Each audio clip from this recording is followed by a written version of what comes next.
सुंदरलाल बहुगुणा वो महान महात्मा जो 21 मई 2021 को हमें छोड़कर चले गए। वो महात्मा जिसने अपना पूरा जीवन पर्यावरण की रक्षा और उसके संरक्षण में लगा दिया। चिपको आंदोलन से लेकर शराबबंदी और टिहरी बांध के विरोध में उनका आंदोलन सभी को याद है। सुंदरलाल बहुगुणा जी ने टिहरी बांध निर्माण के विरोध में आंदोलन कर केंद्र सरकार को झुकने पर मजबूर कर दिया था।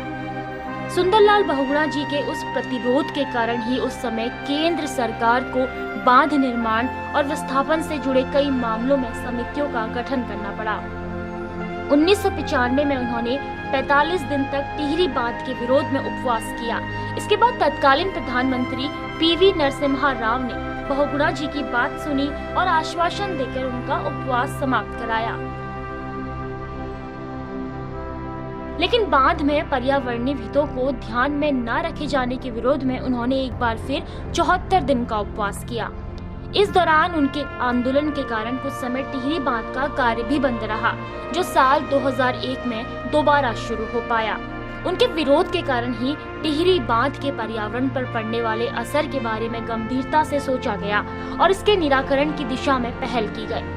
बांध के विरोध में अपने संघर्षों के बीच सुंदरलाल जी कहा करते थे कि जब तक टिहरी बांध का कार्य नहीं रुकेगा, वे टिहरी में बने अपने आश्रम सिलियारा वापस नहीं आएंगे।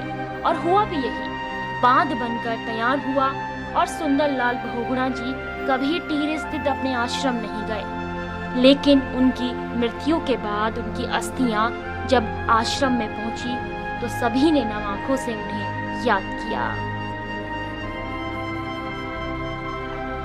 संवाद 365 के लिए हर्ष मनी उनियाल की रिपोर्ट।